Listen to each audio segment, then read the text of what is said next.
야고보서 1장 1절에서 8절 말씀 제가 봉독하도록 하겠습니다.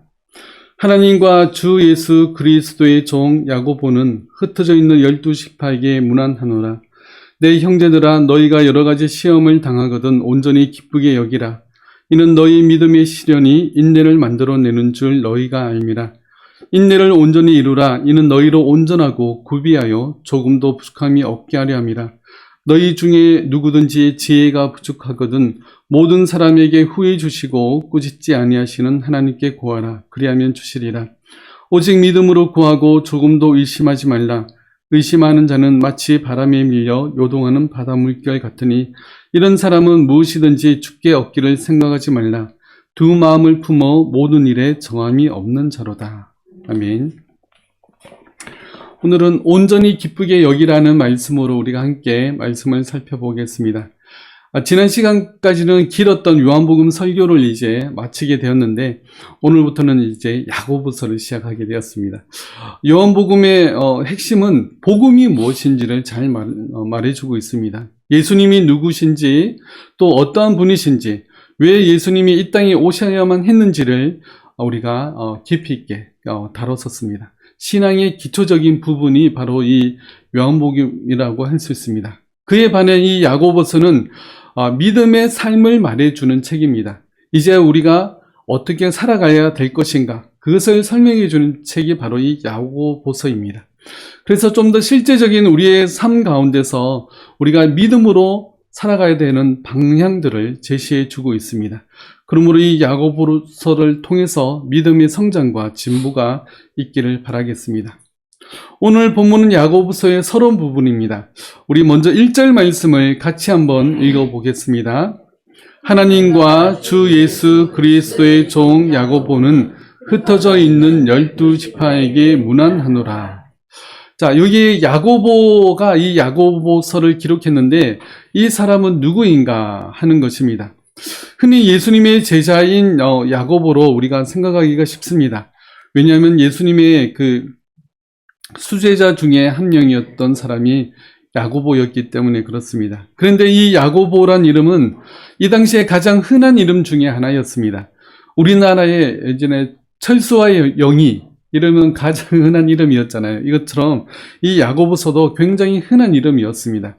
그런데 예수님의 제자인 야고보는 서기 44년에 순교를 하게 됩니다. 그리고 이 야고보서를 기록한 시기는 서기 62년경이라고 이야기합니다. 그래서 62년 이후에 기록된 책입니다. 그렇다면 이 예수님의 제자인 야고보는 이 야고보서의 저자가 될 수가 없습니다. 그래서 여러 사람들을 이제 찾아보았을 때 이 책의 저자로 볼 만한 가장 유력한 사람은 예수님의 친동생의 야고보입니다. 이 예수님의 친동생 중에 야고보가 있었는데 이 야고보는 초기 예루살렘 교회의 지도자였습니다. 예수님의 친동생 야고보는 처음에 예수님을 믿지 않았습니다.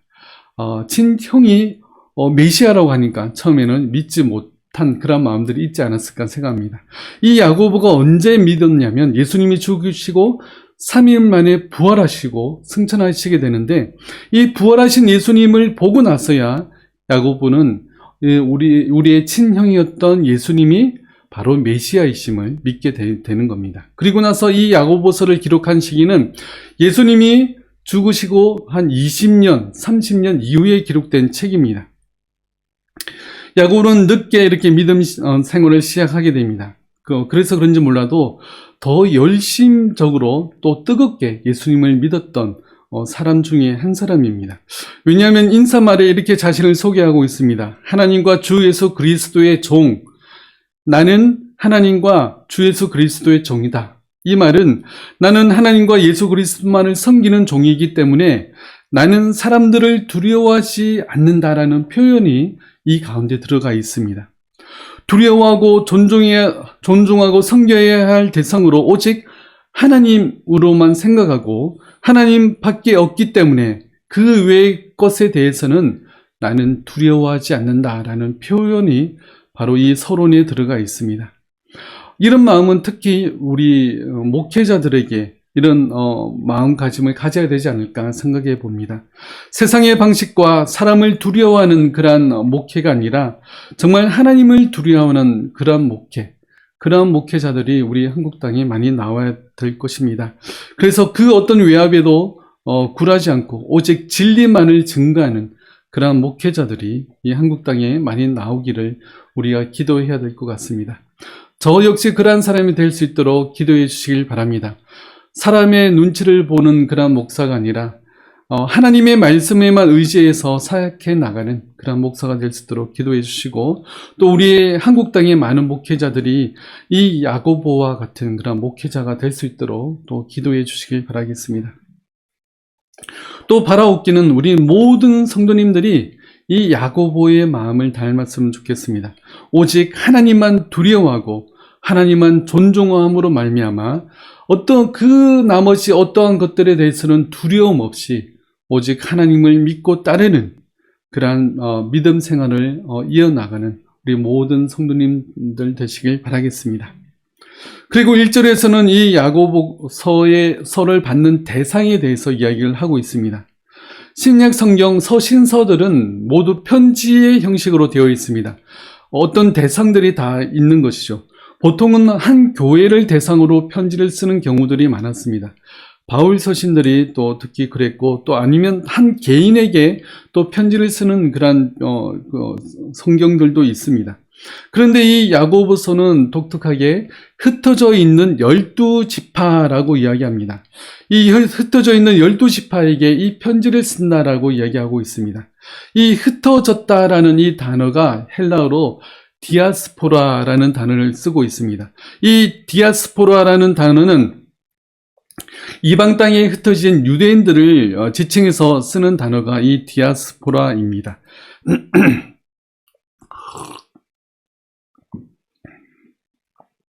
그러니까 이스라엘 백성들이 흩어지게 된 배경은 먼저는 이스라엘 백성들이 구약 성경에 보면 남유다, 북이스라엘이 멸망하게 됩니다. 그렇게 멸망하면서 이웃나라로 또 여러 지역으로 흩어지게 되는 겁니다. 그 흩어진 땅에 있는 유대인들을 가리켜서 이 디아스포라라는 단어를 씁니다. 그런데 야고보는 그렇게 광범위한 사람들에게 이 편지를 쓴 것은 아닙니다. 왜냐하면 1장 19절에 보면 내 사랑하는 형제들아 라고 하면서 내 사랑하는 형제들이라는 그런 명칭으로서 이 편지를 받는 대상이 누구인지를 좀 더 짐작해 볼 수 있습니다. 야고보는 하나님과 주 예수 그리스도의 종이라고 칭하고 있고, 이 편지를 받는 사람이 내 사랑하는 형제들이기 때문에 이 흩어진 12지파는 그 당시 예수님을 믿는 것으로 말미암아 박해를 받아 흩어진 그러한 사람들임을 우리가 볼 수가 있습니다. 즉, 이 사람들은 예수 그리스도를 믿는 하나님의 백성들입니다. 여기에는 유대인들도 포함되겠지만 예수님을 믿는 이방인들도 포함하고 있습니다. 그렇기 때문에 이 편지는 예수님을 믿지만 핍박과 박해로 인해서 또 여러 가지 이유로 인해서 여러 지역으로 흩어진 그러한 믿음의 백성들에게 쓰여진 글입니다. 그렇기 때문에 오늘날에도 우리들에게 매우 유익한 그런 책이 아닐까 생각합니다. 우리가 처음에는 예수님을 믿었으나 우리가 사회생활로 인해서나 아니면 시간에 쫓겨서 교회와 멀어진 분들이 계시지 않습니까? 또한 믿지 않는 가족들 때문에 믿음 생활을 또 잠시 중단하고 있는 분들이 있지 않습니까? 아니면 최근에 코로나 기간 때문에 교회와 멀어진 분들이 계시지 않습니까? 그리고 교회를 빠짐없이 다녔지만 우리의 마음이 첫사랑을 잊어버리고 말씀의 은혜를 받지 못하는 분들이 있지 않습니까? 그렇게 여러 이유로 교회를 떠나거나 하나님과 멀어진 분들에게 이 야고보서가 정말 적합한 그런 책이라고 생각합니다. 그래서 이 야고보서는 이렇게 흩어진 믿음의 백성들에게 쓰는 편지입니다. 그래서 이 야고보서를 통해서 우리의 믿음을 다시 회복하고 하나님의 은혜를 발견하는 우리 모두가 되시길 바라겠습니다. 2절과 3절 말씀 우리 두 절인데 같이 읽어보겠습니다. 내 형제들아, 너희가 여러 가지 시험을 당하거든 온전히 기쁘게 여기라. 이는 너희 믿음의 시련이 인내를 만들어내는 줄 너희가 압니다. 야고보서는 이렇게 서론을 시작하면서 첫 번째 권면하는 권면의 내용이 여러 가지 시험을 당하거든 온전히 기쁘게 여기라 라는 말씀입니다. 온전히 기쁘게 여긴다는 것은 더할 나위 없는 그런 행복으로 여기라 그런 뜻입니다. 여러 가지 시험을 당하는데 가장 기뻐하는 기쁨으로 여기라고 말씀하는 그런 내용입니다. 우리가 여러 가지 시험을 당하는데 이 시험이 나에게 온 것이 너무나 기뻐. 이런 마음을 가질 수 있는 사람이 과연 얼마나 되겠습니까? 아마 거의 없을 것입니다. 우리는 여러 가지 시험을 당하며 먼저 우리는 원망을 합니다. 다른 사람을 원망하기도 하고 하나님을 원망하기도 합니다. 그리고 그 시험으로 인해서 낙심하고 또 우리가 억울해하지 않습니까? 또 하나님을 버리고 하나님을 떠나는 사람들도 있습니다. 그런데 어떻게 시험을 당하는데 우리가 온전히 기쁘게 여길 수 있을까요? 그 이유를 여러 가지 오늘 본문에서 몇 가지로 또한 설명해 주고 있는데, 시험을 당하는데 온전히 기쁘게 여길 수 있는 첫 번째 이유는 믿음의 시련이 인내를 만들어내기 때문이다라고 우리가 방금 읽었던 내용에서 말씀하고 있습니다. 베드로도 이와 비슷한 말씀을 하고 있습니다. 베드로전서 1장 말씀에 보면, 그러므로 너희가 이제 여러 가지 시험으로 말미암아 잠깐 근심하게 되지 않을 수 없으나 오히려 크게 기뻐하는도다. 너희 믿음의 확실함은 불로 연단하여도 없으실 금보다 더 귀하여 예수 그리스도께서 나타나실 때에 칭찬과 영광과 존귀를 얻게 할 것이니라. 베드로도 여러 가지 시험으로 말미암아 잠깐 근심하게 되겠지만 오히려 크게 기뻐할 수 있는 것은 이 믿음의 확실함을 우리가 이 시험을 통해서 발견하기 때문이다라고 말씀합니다. 그러므로 우리가 이 시험으로 말미암아 우리의 믿음을 더욱더 단단해지고 또 믿음이 성장하는 것을 발견하게 될 것이라고 이야기하는 것입니다. 우리가 어떤 금에서 불순물을 없애는 방법들이 있습니다. 먼저 금을 뜨거운 용광로와 같이 뜨거운 이제 그 불에 녹입니다. 그러면 불순물은 떠오르게 됩니다. 그리고 이제 그 금은 밑으로 가라앉게 되겠죠. 그러고 나서도 이제 뜨거운 불에 달궈서 망치로 때립니다. 그럼 더욱더 불순물이 제거되고 더욱더 순수한 금으로 이렇게 만들어지게 됩니다. 그러면 모양이 잡히면서 그런 불순물들이 빠져나가게 되겠죠. 그래서 모든 찌꺼기를 제거하고 정화해서 더 순수하면서 더 단단한 그러한 금을 만들어내는 것입니다. 그것이 바로 오늘 본문에서 말하는 그러한 시험과 고난입니다. 바울도 비슷한 말을 하고 있습니다. 로마서 5장 말씀에 보면, 다만 이뿐 아니라 우리가 환난 중에도 즐거워하나니 이는 환난은 인내를, 인내는 연단을, 연단은 소망을 이루는 줄 알미로다. 이 땅에서 예수님을 믿으면서 살아갈 때 우리가 여러 가지 환난을 만나게 됩니다. 그러나 그 환난 중에도 즐거워할 수 있는 것은 그 환난이 우리에게 인내를 만들어내기 때문입니다. 그리고 그 인내는 우리를 점점점 단단하게 만들게 되고, 그리고 이제 더 단단해진 믿음으로 말미암아 소망을 바라볼 수 있기 때문이라고 말씀하고 있습니다. 그러므로 환난 중에도 즐거워할 수 있는 것은 이러한 시련과 환난이 우리를 더욱 성도되게 만들고 천국 백성에 합당하게 만들기 때문에 그렇습니다. 우리가 하나님을 믿는 하나님의 백성들은 절대로 하나님께서 우리를 외면하지 않으심을 우리는 믿어야 됩니다. 우리를 항상 지켜보고 계시며 우리에게 일어나는 모든 일들을 다 알고 계십니다. 하나님의 허락하심이 아니고서는 우리에게 그 어떤 시험이나 시련이 일어나지 않는다는 사실을 우리가 믿어야 됩니다. 그런데 우리에게 여러 가지 시험과 환난이 오는 것은 하나님의 허락하심이 있었기 때문에 가능합니다. 그렇다는 것은 우리에게 오는 그런 시련을 통해서 하나님은 우리를 더욱더 단단하게 만드시며 더욱더 천국 백성에 합당한 그런 사람으로 만들어 나가시는 과정인 것입니다. 결코 우리를 싫어하거나 우리를 미워하셔서 우리를 이런 시험에 내버려 두시는 것이 아니라 우리를 더욱 정결하게 만들기 위한 하나님의 방법입니다. 그러므로 우리에게 일어나는 여러 가지 시험을 우리는 온전히 기쁘게 여겨야 됩니다. 이 시험은 곧 하나님의 관심의 증거이며 우리를 더욱 하나님의 사람으로 만들기 위한 하나님의 방법이기 때문에 그렇습니다. 여러 가지 시험으로 말미암아 낙담이 있는 분들이 계십니까? 여러 가지 시험과 환난으로 교회를 또한 잠시 떠난 분들이 계십니까? 다시금 하나님께로 돌아오시기 바랍니다. 이러한 시험을 이기고 하나님만 바라보시길 바랍니다. 그래서 더욱 천국 백성에 합당한 하나님의 사람이 다 되시길 바라겠습니다. 4절 말씀을 우리 같이 한번 읽어보겠습니다. 인내를 온전히 이루라. 이는 너희로 온전하고 구비하여 조금도 부족함이 없게 하려 함이라. 그러므로 여러 그러한 시험 가운데 인내를 온전히 이루어 나가시길 바랍니다. 인내를 온전히 이루게 되면 우리가 더욱더 온전해지고 부족함이 없는 사람이 되기 때문에 그렇습니다. 성도가 성도되게 하는 것은 바로 이러한 인내입니다. 인내를 온전히 이루는 자가 성도입니다.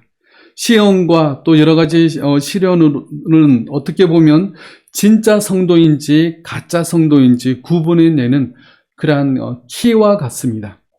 우리가 알곡과 쭉정이를 구분해내는 방법이 옛날에 이제 키에 우리가 알곡과 쭉정이를 올려놓고 바람이 부는 곳에서 이걸 던집니다. 그러면 바람에 의해서 쭉정이는 날아가고 알곡만 남게 됩니다. 바로 이 믿음의 시련이라는 것은 바로 이러한 바람으로 말미암아 알곡과 쭉정이를 구분해내는 키질과 같은 것입니다. 우리가 예수님 믿는 것 때문에 고난을 당하거나 또 싫은 소리를 들을 때가 있습니다. 또한 우리가 경제적으로 힘들 때도 있습니다. 또한 우리가 다른 사람들 때문에 힘들 때도 있습니다. 그럴 때 우리 자신을 잘 살펴보시기 바랍니다. 그럴 때 내가 하나님을 더욱 의지하는지 아니면 하나님께로부터 등을 돌리는지 우리 자신을 살펴보시기 바랍니다.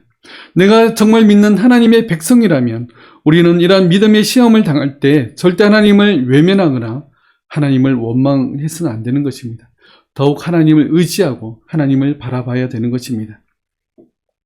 오히려 그러한 모든 비난과 눈초리를 받더라도 우리는 인내해야 됩니다. 그리고 더욱 하나님께 기도하며 하나님을 의지하시기 바랍니다. 이러한 모습이 바로 알곡이며 하나님의 성도들입니다. 그리고 우리에게 오는 시험을 두려워하지 마시기 바랍니다.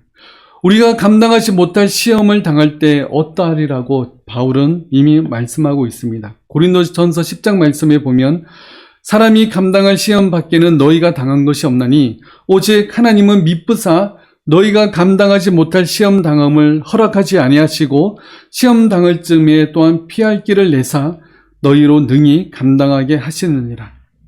만약 우리가 감당하지 못할 시험이 있다면 하나님은 이 시험으로부터 피할 길을 내시고 우리를 그리로 인도해 내십니다. 하나님은 시험 당하는 그의 백성들과 항상 함께 계십니다.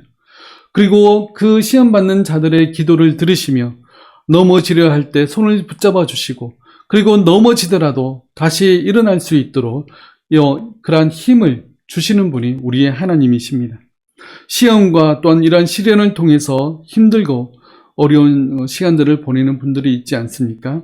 하나님은 이 시험들을 통해서 우리의 믿음을 더욱 견고하게 만드시며 더욱더 우리가 하나님을 의지하고 하나님께 가까이 나가게 만드십니다. 그러한 우리 하나님의 백성들이 다 되시길 바라겠습니다. 또한 감당치 못할 시험 당할 때는 하나님께서 피할 길을 내셔서 모든 시험을 능히 감당하게 하십니다. 그러므로 시험의 긴 터널 중에 있는 분들이 있으시다면 더욱 인내하셔서 이 모든 시험 가운데 하나님을 바라보시며 시험 가운데 하나님과 동행하시길 바랍니다. 그럴 때 우리가 이러한 시험들을 이겨낼 수 있습니다. 그리하여 온전한 믿음을 이루어 나갈 수가 있는 것입니다. 이러한 믿음의 온전함을 이루는 우리 모두가 되길 바라겠습니다. 5절 말씀을 우리 같이 한번 읽어보겠습니다.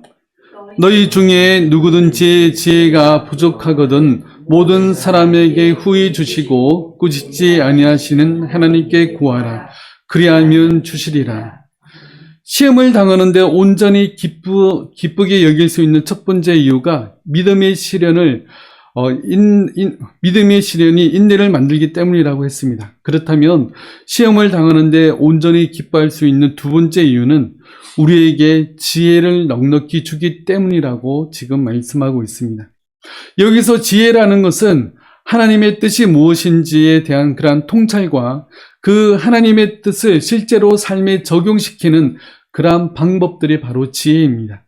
이 말로 우리가 이 땅을 살아가는데 꼭 필요한 그러한 것이라고 생각합니다. 그런데 우리가 이 땅을 살아가면서 우리에게는 항상 지혜가 부족합니다.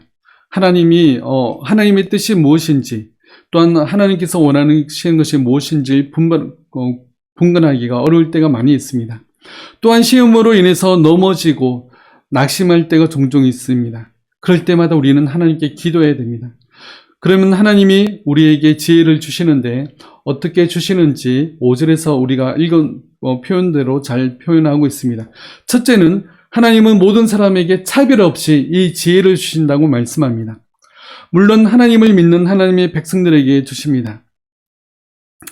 그런데 하나님이 지혜를 주시는데 목회자들에게만 지혜를 주시는 것이 아니라, 하나님을 열심히 믿는 사람들에게만 주시는 것이 아니라 하나님의 백성이라면 누구든지 모든 사람들에게 차별 없이 주신다는 것입니다. 이 땅을 살면서 우리가 여러 가지 시험과 시련을 겪지 않습니까? 또 무엇이 하나님의 뜻인지를 모를 때가 우리가 종종 있습니다. 그러면 누구든지 이 지혜를 구해야 됩니다. 지금 내가 당하는 이 시련의 이유가 무엇인지, 내가 어떻게 해야 될지 하나님께 기도하시기 바랍니다. 그러면 모든 사람에게 차별 없이 주시는 하나님의 지혜를 우리가 발견하게 될 것입니다.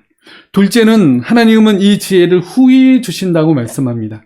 후히 주시는 것은 넉넉하게 주신다는 의미입니다. 그리고 이 후히 주신다는 단어 안에는 단순하게 주신다는 의미가 들어가 있습니다.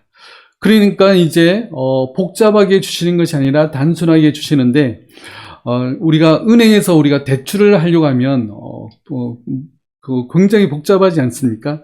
은행에서 돈을 빌리려면 그 조건이 까다롭습니다.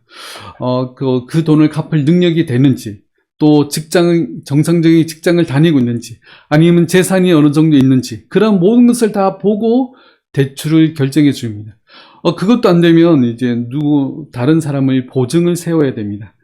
네, 그래야 겨우 돈을 빌려주는데, 그런데 하나님은 그러한 모든 조건들을 따지고 주시는 것이 아니라 단순하게 주신다고 말씀하고 있습니다. 단순하게, 그리고 넉넉하게 주십니다. 그렇기 때문에 우리는 하나님께 이 지혜를 달라고 기도해야 됩니다. 단순하게 주시면 넉넉하게 주시는 그 하나님의 지혜를 구하시기 바랍니다. 그러면 하나님께서 지혜를 주실 것입니다. 그리고 세 번째는 하나님은 이 지혜를 꾸짖지 않고 주신다고 말씀합니다. 우리가 하나님께 지혜를 구하지만 그 주시는 지혜대로 살지 못할 때가 있습니다. 우리가 어제라도 그제라도 1년 전이라도 하나님의 지혜를 구하고 하나님의 뜻을 구해서 하나님의 뜻을 발견했습니다. 그러나 그 말씀대로 살지 못할 때가 우리에게는 너무나 많습니다. 그럴 때 하나님께서 내가 지혜를 줬지만 그 지혜대로 살지 못해서 이 괘씸해라고 하는 것이 아니라, 하나님은 우리가 자꾸 실패하고 그 하나님의 뜻대로 성취해 나가지 못하더라도 하나님은 이 지혜를 구하는 자들에게 또한 넉넉하게, 그리고 꾸짖지 않고 또한 주신다는 것입니다. 그러므로 우리에게 넉넉하게, 또한 차별 없이 꾸짖지 않고 주시는 이 하나님께 지혜를 구하시기 바랍니다. 그러면 하나님께서 이러한 지혜를 우리에게 주실 것입니다. 잠언서에서도 이 지혜에 대해서 이렇게 말합니다. 훈계를 들어서 지혜를 얻으라. 그것을 버리지 말라. 누구든지 내게 들으며 날마다 내 문 곁에서 기다리며 문설주 옆에서 기다리는 자는 복이 있나니 대저 나를 얻는 자는 생명을 얻고 여호와께 은총을 얻을 것임이니라. 지혜를 얻는 자는 생명을 얻는 자와 같고 하나님께 은총을 얻는 것이라고 말씀하고 있습니다. 그런데 이 잠언서에서 이 지혜를 구하는 자의 자세에 대해서 하나 설명해 주고 있는데, 이 지혜를 얻기 위해서 하나님께 간구하지만 문 옆에서 기다리는 기다림이 필요하다고 말씀하고 있습니다. 우리가 하나님께 지혜를 구하고 하나님의 뜻을 구할 때가 종종 있습니다. 그럴 때마다 하나님께서 뭐라고 말씀하시는지, 또 나에게 어떤 말씀을 주시는지 우리는 문 앞에서 귀를 기울이고 기다려야 되는 것입니다. 우리가 하나님께 기도했다고 하나님의 응답이 바로바로 나에게 오지 않는다고 우리가 내 뜻대로 살아간다면 하나님의 뜻을 우리가 얻을 수가 없습니다. 우리는 그 기도한 바를 항상 생각하고 기다려야 됩니다. 하나님의 뜻이 무엇인지 항상 기다려야 되는데 그 기다림의 본을 보인 사람이 바로 하박국 선지자입니다. 하박국은 이렇게 말씀합니다. 내가 내 파수하는 곳에 서며 성루에 서리라. 그가 내게 무엇이라 말씀하실는지 기다리고 바라보며 나의 질문에 대하여 어떻게 대답하실는지 보리라 하였더니, 성루는 성벽 위에 세워놓은 공간입니다. 적을 가장 먼저 발견하기 위해서 가장 멀리 바라보기 위해서 만들어 놓은 그런 공간입니다. 하박국 선지자는 하나님께 세상의 불의함과 그리고 하나님을 믿는 자들이 왜 고통을 당해야 되는지의 이유에 대해서 하나님께 기도했습니다. 그리고 나서 이 하박국 선지자는 하나님의 뜻을 가장 빨리 먼저 발견하고 싶어서 이 성루에 올라가서 하나님의 뜻을 기다리고 있습니다.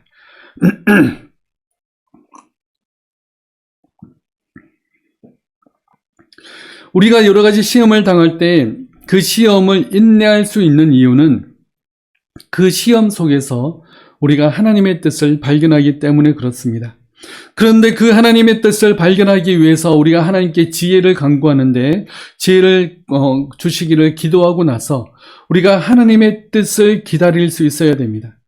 성급하게 내 생각대로 판단하지 말고 내 생각대로 결정지어서는 안 됩니다. 내가 당하는 이 시험에 분명히 하나님의 뜻이 있음을 생각하고 인내하며 하나님의 지혜를 구해야 됩니다. 이것이 시험을 당하는 자의 자세입니다.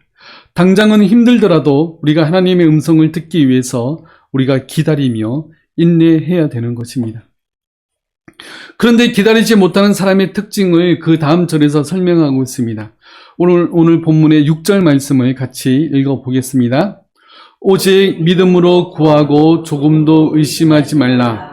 의심하는 자는 마치 바람에 밀려 요동하는 바다 물결 같으니. 우리가 하나님께 기도하면서 가장 중요한 것은 의심하지 않는 마음입니다. 우리가 우리 욕심대로 구하면 하나님께서 응답하지 않으시겠지만 의심하지 않는 마음으로 구하는 것 역시 의심하지 않고 구하는 것이 바로 하나님의 뜻인 것입니다. 믿음으로 구하는 것은 단순하게 내가 기도한 것을 반드시 받으리라는 마음으로 기도하는 것이 아니라 하나님에 대한 흔들리지 않는 그러한 확고한 신념으로 기도하는 것이 바로 믿음으로 구하는 기도입니다. 하나님은 온 세상을 창조하신 분이시며 지금도 온 땅을 섭리로서 역사하시는 그러한 분이시며 나에게 일어나는 모든 일들을 하나님은 다 알고 계시며 하나님은 또한 신실하시며 변치 않으시는 분이시다. 이것을 믿고 구하는 것이 믿음의 강구인 것입니다. 그런데 하나님께 기도한 바에 대해서 의심한다는 것은 하나님을 신뢰하지 못하는 마음이 그 가운데 있습니다. 하나님을 온전히 믿지 못하면서 어떻게 하나님께서 주시는 것을 우리가 기대할 수 있겠습니까? 그러므로 우리는 기도할 때 의심하지 말고 믿음으로 기도해야 됩니다.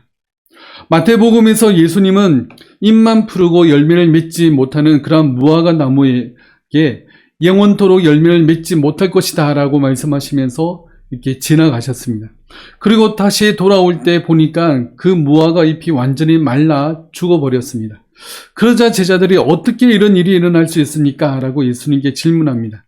그에 대한 대답이 마태복음 21장에 나와 있습니다.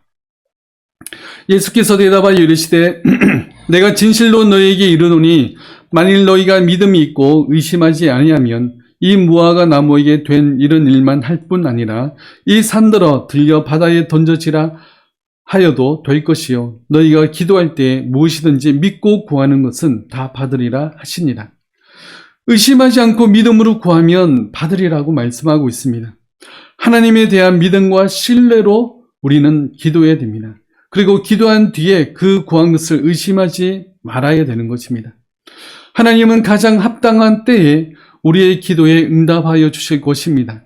그렇기 때문에 기도한 뒤에 그것을 잊어버리는 자가 아니라 항상 그것을 생각하고 믿고 기다려야 되는 것입니다. 의심하며 기도하는 사람의 특징에 대해서 그 다음 절에서 계속 설명하고 있습니다. 우리 마지막으로 7절과 8절 말씀을 읽어보겠습니다. 이런 사람은 무엇이든지 주께 얻기를 생각하지 말라. 두 마음을 품어 모든 일에 정함이 없는 자로다. 의심하는 자는 결코 기도 응답을 받지 못하리라고 말씀합니다. 그런데 의심하는 자의 특징은 두 마음을 품은 자입니다. 이 두 마음을 품는 자는 하나님의 신실하심과 하나님의 전능하심을 믿지 않는 그런 자인 것입니다. 구약에서는 두 마음을 품은 자를 우상 숭배하는 죄인이라고 이야기하고 있습니다. 호세아서 말씀에 보면 그들이 두 마음을 품었으니 이제 벌을 받을 것이라. 하나님이 그 제단을 쳐서 깨뜨리시며 그 주상을 허시리라. 두 마음은 하나님이 가장 싫어하는 마음입니다. 두 마음은 결국 하나님을 버리고 우상 숭배하는 죄를 범하는 자입니다. 이런 자들은 하나님은 가만 두시지 않습니다. 결국에는 그들은 심판을 받아 멸망할 것입니다. 그러나 하나님을 전심으로 찾는 자들에게는 하나님은 복을 주시는데 시편에서 이렇게 말씀합니다. 여호와의 증거들을 지키고 전심으로 여호와를 구하는 자는 복이 있도다. 전심으로 하나님을 찾는 자들에게는 하나님의 복이 있을 것입니다. 하나님은 절대 두 마음을 품고 기도하는 사람에게는 기도 응답을 하시지 않으시겠지만 하나님은 지혜로 구하는 자, 하나님을 신실하게 믿고 구하는 자들에게는 하나님께서 응답하여 주실 것입니다. 이런 사람은 결국 여러 가지 시험을 당할 때 우리가 믿음으로 구하는 기도, 또 지혜로 구하는 기도, 전심으로 하나님께 구하는 자들은 하나님께서 그들에게 하나님의 뜻을 주시며 하나님께서 이 기도의 응답을 주실 것입니다. 그러므로 오늘부터라도 하나님을 온전히 믿고 간구하시기 바랍니다. 하나님만이 나를 도와줄 수 있음을 우리가 기억하고 우리가 어떤 상황에 있어든지 하나님의 지혜를 구하는 하나님의 백성이 되시길 바랍니다. 그럴 때 우리가 더욱더 인내를 온전히 이루어 나가는 사람이 될 수 있으며 온전한 믿음의 사람이 될 수가 있습니다. 그렇게 하나님과 동행하는 저와 여러분들 다 되시길 바라겠습니다. 기도하겠습니다. 사랑의 하나님 감사합니다. 우리에게 지혜가 부족할 때 우리가 하나님께 지혜를 구하면 그 지혜를 주시겠다고 말씀하시는데 우리가 그 지혜를 구하며 또 하나님의 뜻대로 살아갈 수 있는 저희들 될 수 있도록 주님 도와주시옵소서. 우리는 부족하고 연약합니다. 우리가 시험이 올 때, 고난을 당할 때 하나님을 잠깐 의심하겠지만 우리가 그 모든 시험과 고난 속에서 신실하신 하나님을 바라보고 우리가 의심치 않고 온전한 믿음으로 나아가는 저희들 될 수 있도록 주님 도와주시옵소서.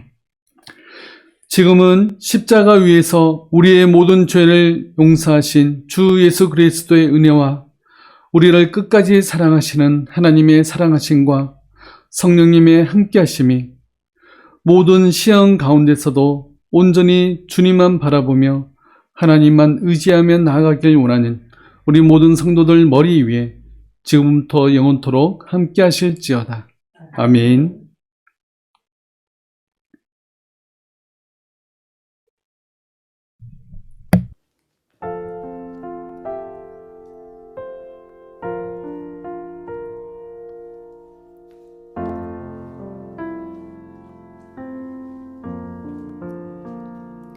어둠 속